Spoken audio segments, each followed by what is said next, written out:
Yeah.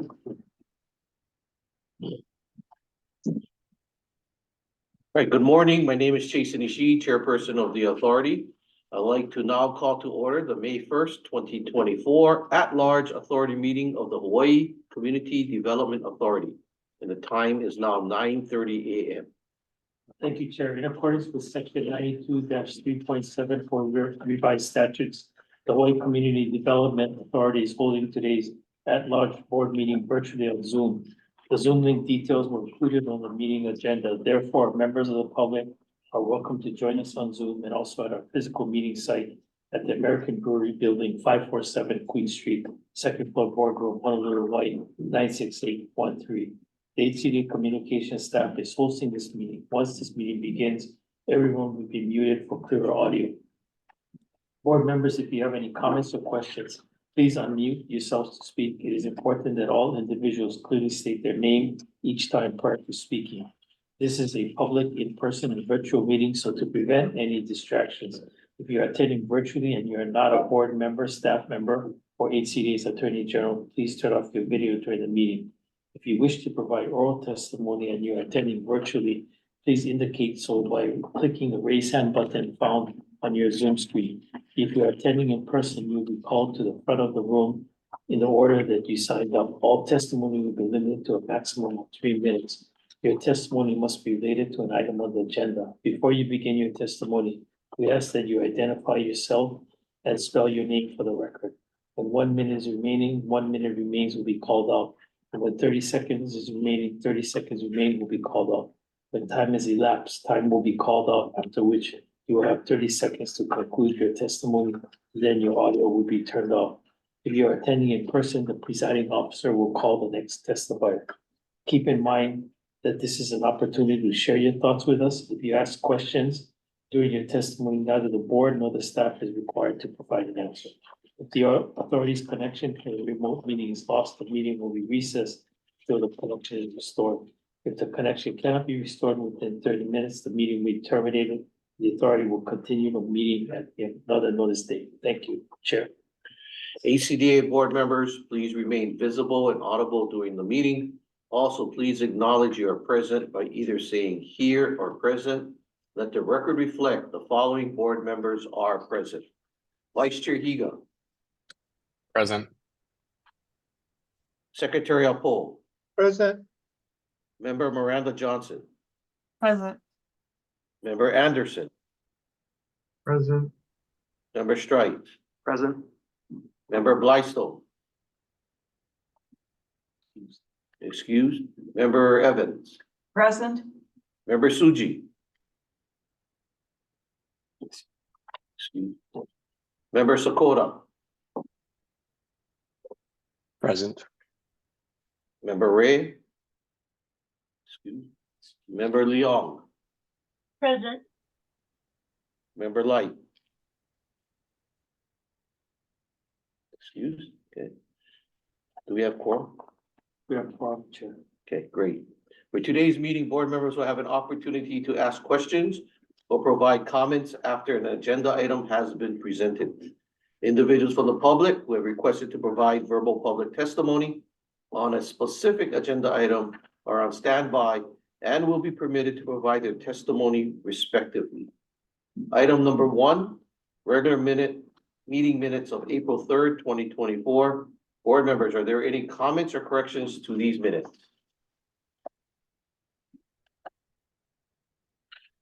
If there are no comments or questions, the minutes are approved as presented. Agenda item number 2, decision making.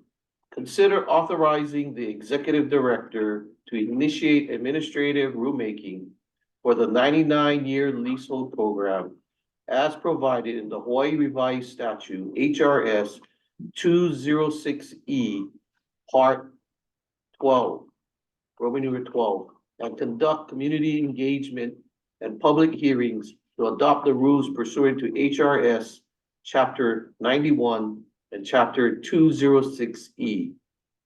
Deepak Lupane will provide the board report. Deepak? Thank you, Chair EC and board members. The staff report is in your package. I will summarize it and then try to address any questions that the board members may have. The Act 97 System Laws of Hawaii was passed by the legislature and signed by the governor in 23, and it establishes a 99-year leasehold condominium program within the HCDA. And it provides two staff positions, temporary staff positions, and $1.5 million for conducting due diligence, development due diligence, community engagement, and for rulemaking. Also, the act authorizes one pilot project for the 99-year leasehold condominium project, and I think the language used in the bill is urban redevelopment site selected by the HCDA. That's just the gist of it. Since July, when governor signed the bill, it became law.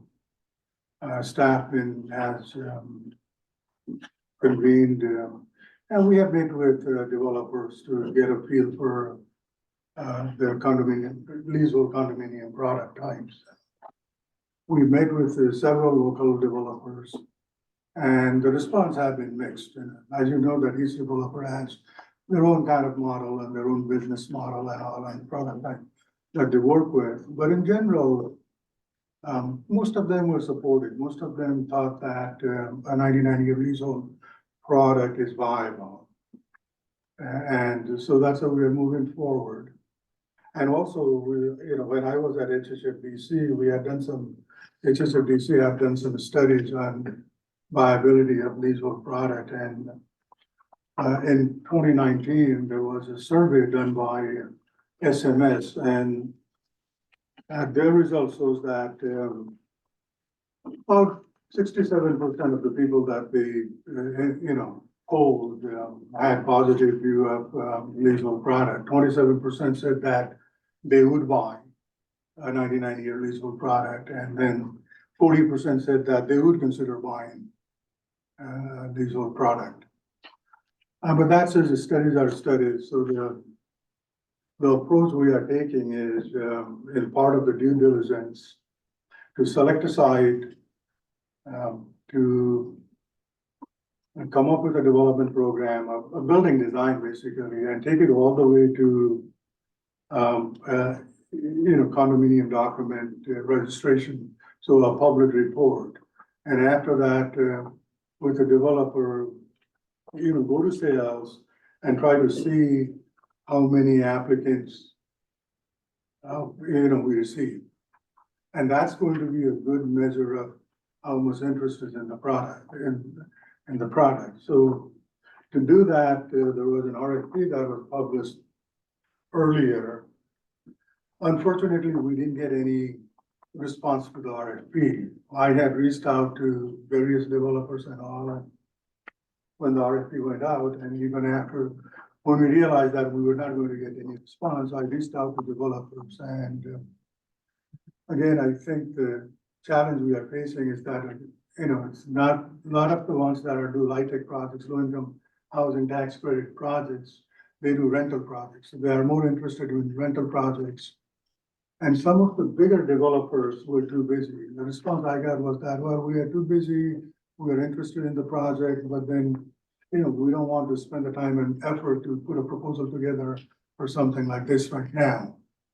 And because of that, I advised the executive director to from a procurement perspective, we should probably make a determination that we're not going to get any response, and following the RFP process probably not going to get us anywhere, even if we advertise again, and make a determination on alternate procurement process, which is provided in the rules, procurement rules, which allows us to directly negotiate with the developers. So I reached out to few, and at that point they were interested.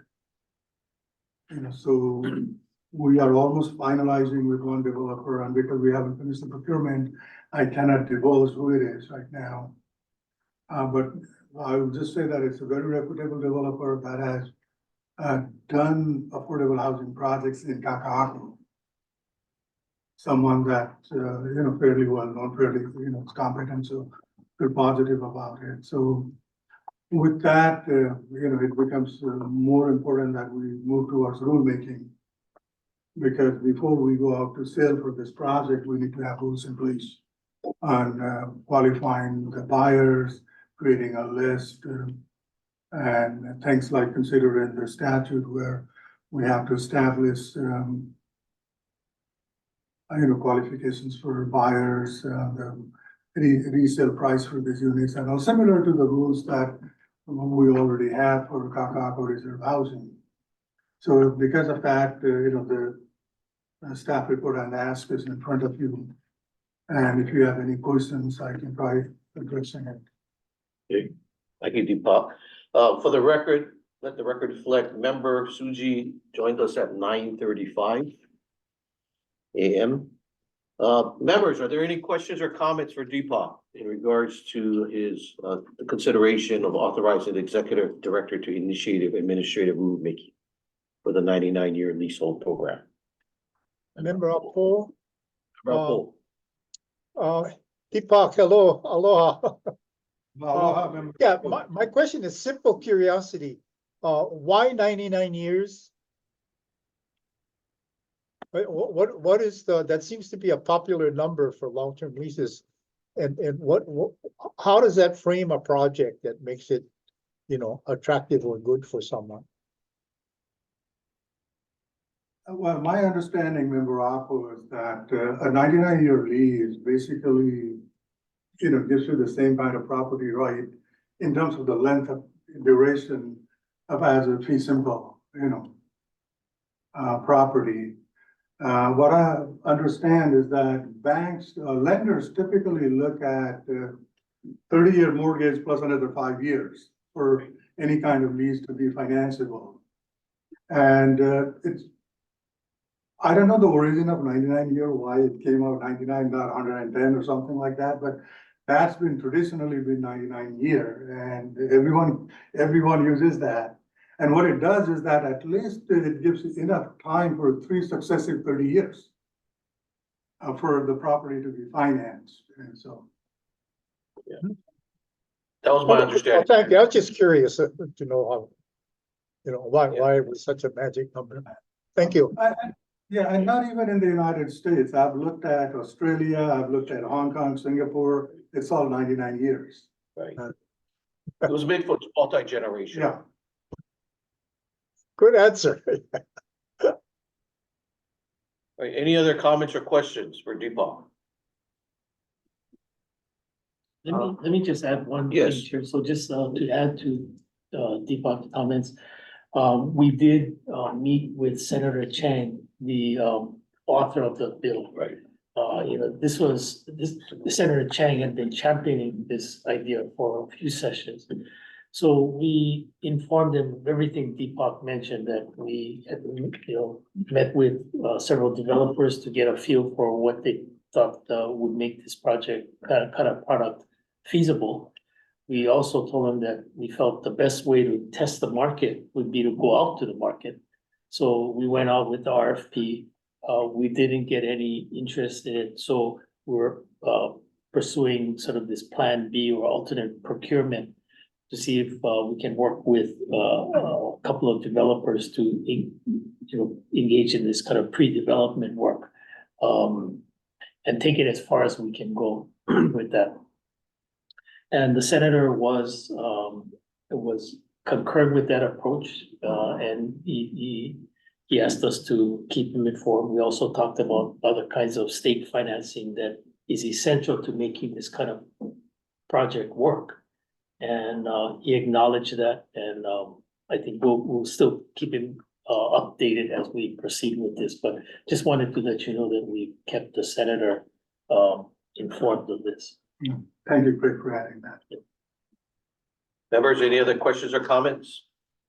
Yes, member Strike. I might have missed this. I was just trying to get some clarification over the overview as far as the administrative rulemaking goes. So is that going to apply like generally, or is it just very pilot project specific? So like other leasehold projects could like opt in under those rules, or if the pilot project is successful, gets other funding. And same with, I saw there was ability for county land to come into play too, like could they utilize the admin rule structure? You know, on the county being able to utilize HCDA rules, I don't believe the county can. But in terms of the rule is applicable, member strikes, for the program itself, not just for a particular project. Okay, So there is within the HCDA, the statute created a 99-year leasehold condominium program. So the rule covers programs. So pilot project is done. And if there is, if it's successful and there are other projects, then the rule would be applicable to other projects.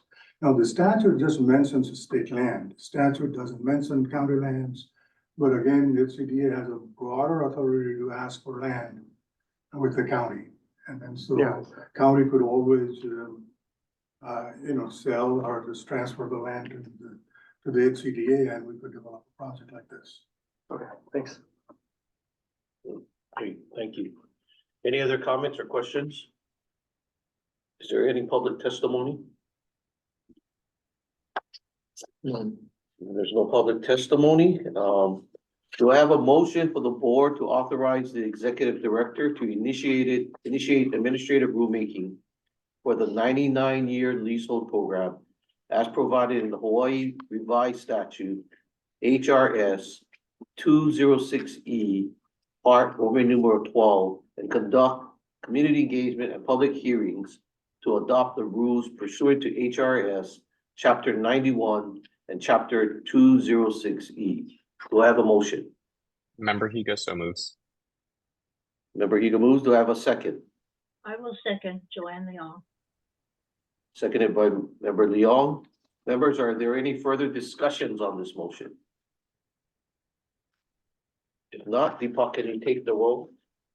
Mr. Chair, the motion been made and seconded on the motion, member Higa, Aye. member Leon, Aye. member Apple, Aye. member Johnson, Aye. member Anderson, Aye. member Strikes, Aye. member Evans, Aye. member Susie, Aye. member Sakota, Aye. Chair is C. Aye. The motion passed with 10 yes and 0 no votes. Thank you, Chair. Thank and you. board members. Thank you, Deepak. Okay, next item on the agenda is information and discussion. Legislative update on the following measures. One, HB 2361, HD1, SD1, relating to the Hawaii Community Development Authority interagency assistance. And two, HB 1800, HD1, SD2, relating to the state budget, operations and capital improvement projects for Iwalei Kapalama, UH West Oahu, Kalailoa, Saratoga Road, and Heia. Executive Director Nakamoto will provide us with an update. Thank you, Chair and board members. I'll do the legislative update on HB 2361, and I'm gonna ask Garrett Sasaki to do the update on HB 1800. So as board members may recall, HB 2361 was part of the governor's administrative package and was our bill this session, aimed at sort of carrying out the intent of the strategic plan, that is for the agency to be able to use its expertise and experience to help other state and county agencies. The the administrative bill was necessary to really clarify what we felt was in statute, but we needed to just make it clearer that we could do it. So it was really a housekeeping measure. The Senate bill didn't move, but the House Bill 2361 when was passed by both sides, there was the one difference in the two versions, the SB one and the HD one had different effective dates, so the bill went to conference. There was discussion on the bill at conference, but the conference committee approved the SD one, CD one, I'm sorry, with a new effective date, which is upon approval. There was some discussion during the committee hearings, just to let board members know that they asked if the may assist could be changed to shall exist. And this was something that I'm not apt to disagree too many times, but on that one, I did disagree a little bit. I told the committee and the chair that the May language was better because even though we're ready to assist, it's still sort of outside our, districts. And I had promised the board members that when we get a request, like, to help, we're glad to help, but when it come to the board, present the request to the board and reassure the board or not that we have staff capacity to do it. So the chair retained the main language, and I think the bill accomplishes what we set out to do. So I think that bill is scheduled for final reading in both houses probably today, I think. And so we'll know for sure whether it became an act. But I don't foresee any problems from the governor's side in this bill. So thank you, board members.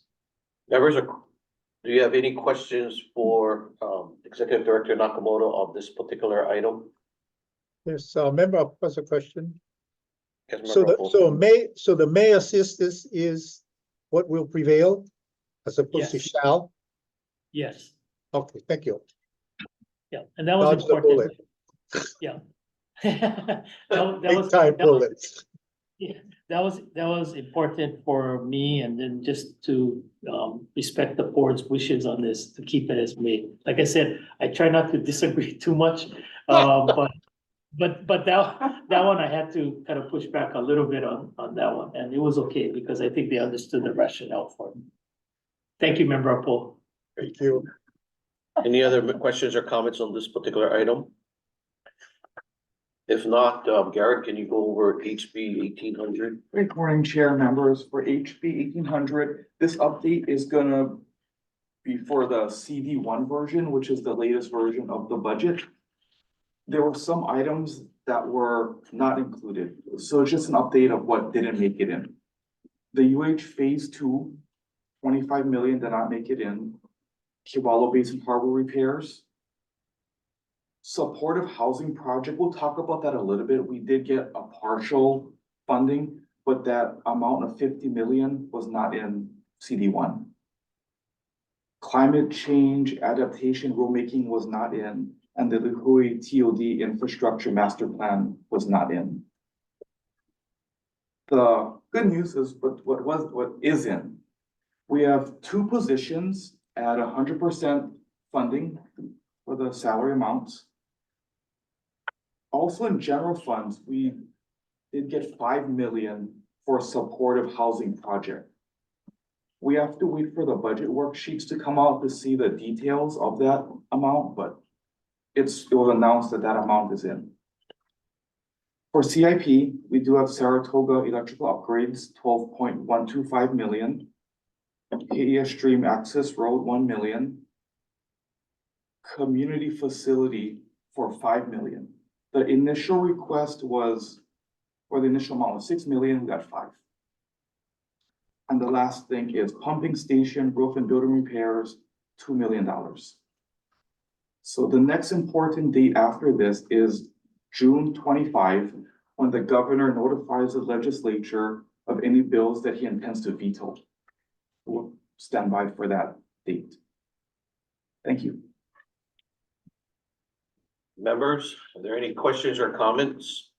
I have one. So was there any discussion on the sea level rise bill? Because, so I know we didn't get funded on that, but is there any plans within the state to put together a study? Well, Some of them. yeah, I know for, we asked, for 1 million to do the rulemaking. Right. As a result of, I think it was Act 221 last year. Correct. We didn't get that, but, we internally, I think we've decided that we're still gonna go ahead with the rulemaking for Kalailo and Kakako to pursuant to Act 221. We're still gonna do the rulemaking. And Chair, Yes, Yeah. Member Evans?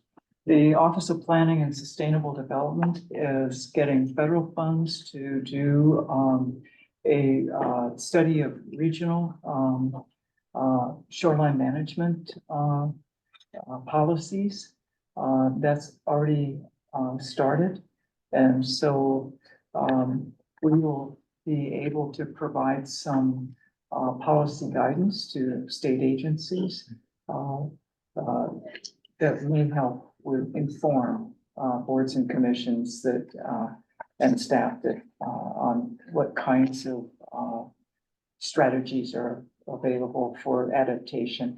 That'll also be a focus of the State Climate Change Commission.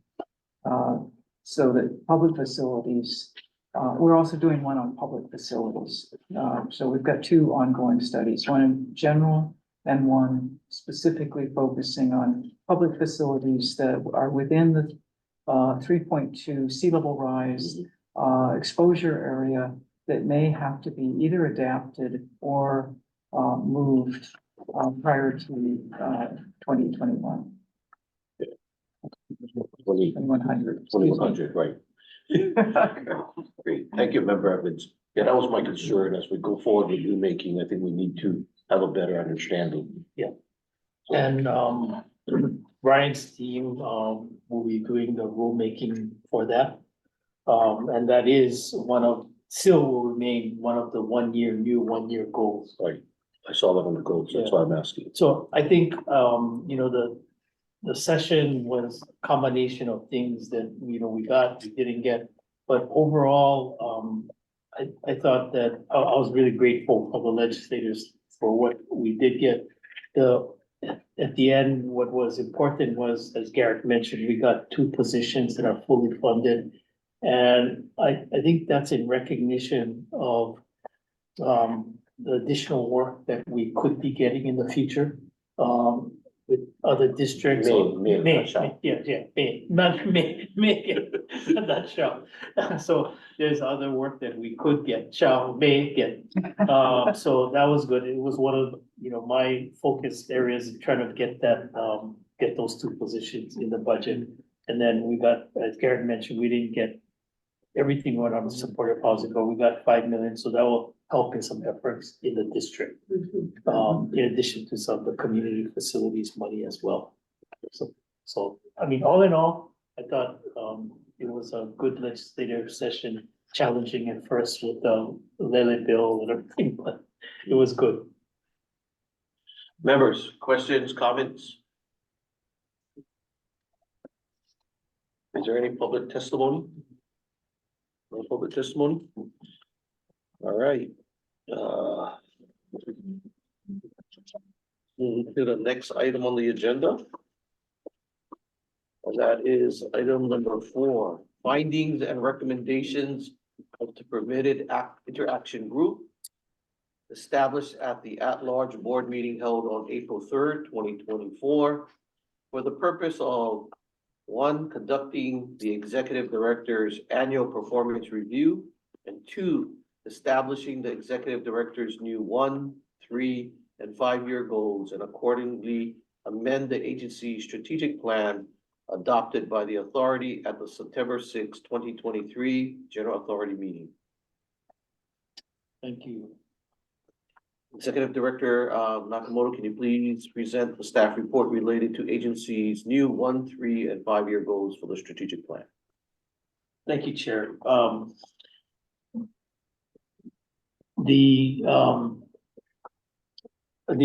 This report is the second of 3 public, reporting as part of the PIG formation. The first being the establishment at the April meeting And then this is the second, just information, and then the third in June will be asking the board to adopt the recommendations of the permitted interaction group, and then to dissolve the PIG. So the staff report is in your packet, tab 4. What I wanted to do was in this public session, go over the 1, 3, and 5-year goals. What might change because of the as a result of the budget, and then at your call, Chair, go into executive session to discuss and have the PIG members share their evaluation of my performance for the past year, and then also to discuss possible compensation. So I direct your attention to the attachment, strategic plan. It incorporated what was discussed at the PIG meeting on April 10th. Of note, some of the goals that we did not completely achieve from the last year, we carried those over, and things like Kalailua plan and rules, that's a continuing goal that we have to finish. Things like the crosswalk, Kolowalu Park, those are items to finish and complete within the next year. And there's new goals that we put in there, most notably looking at developing for the board's review and approval, sort of this marketing and communications plan that Francine is going to develop. This is, I think, to Member Sakota's point, is to find ways to promote what the agency does in terms of projects and building communities, and just being more proactive that way. So Francine's on point to do that, and that's a new goal. On page 10, things like the Kiwalu Basin Harbor Pier, 20 million, as Garrett pointed out, since we didn't get that money, that goal will probably be taken out. The plan design for a new community facility, also on page 10, we'll revise that to say it's 5 million. Supportive housing goal as well, we'll just revise the amount to say it's 5 million instead of 51 million. On page 11, Act 221 relating to climate change, as I mentioned, even though we didn't get the 1 million to do the rulemaking, we'll continue. We will complete that, or try to complete it within the next year, or at least commence it. And then on page 13, phase 2 of the UH West Oahu, we'll take that out as a goal because we didn't get the funding for phase 2, as Garrett mentioned. On page 13, similarly, the Lihue transit-oriented development master plan, we'll take that out since we didn't get that in the budget. Iwale Kapalama, we'll just work to complete it. We didn't get any other funds for that, so we're just working to not complete it, to commence it. And then we have some new goals in there for project management on page 14. That is to commence the Women's Correctional Facility Construction Management Project. I think those are the highlights for the new 1, 3, and 5-year goals. Open for questions or any other suggestions. Yeah, so Executive Director Nakamoto, when I reviewed this, I think it's essential that we add an additional goal to our 1-year goal. Okay. And that is to develop a plan for ACDA owned property. I don't think we have that addressed here. I think as we're looking at property to acquire, or we already own ACDA property throughout Kaka'ako and other areas. I think we should at least have start putting together a development plan for these property, ACDA owned properties. Okay. Like Block P, Block C, etc. Okay. Thank you, Chair. I think that's a good suggestion, and we'll put together a plan and we'll present it to the board. And so that'll be a goal to complete in the next year. Yeah. I think it's very reasonable and I think it's very forward-looking. Questions, comments, any other questions regarding to the strategic 1, 3, or 5-year plan that was placed in front of us that I know the Pacific, Pig worked really hard on, but we will go to executive session as well, to discuss executive director's evaluation later, but at this point, just the strategic plan side itself, does anyone have any comments or questions? No? If not, is there a motion for the authority to convene an executive session pursuant to HR S 92-5A2? So Member moved. Higa so moves, or seconded. Moved by member Evans, seconded by member Higa. All in favor, say aye. All right, Aye. Any opposed? If not, the motion passes unanimously. I would request that be joined in the executive session by Executive Director Craig Nakamoto, Chief Financial Officer Garrett Sasaki, Deputy Attorney General Kelly Suzuka, and Kevin Tong, and HCDA staff members Tomlin Sores and Francine Murray. We estimate this executive session will last approximately 30 minutes, and the time is now 10:07. Okay. And Francine, do you want to announce how they get it? Yeah, board members, there's a link in the chat. You could just link to the executive session meeting or copy and paste it into the webpage. If you have any questions, don't hesitate to call us. Or chat, Francine.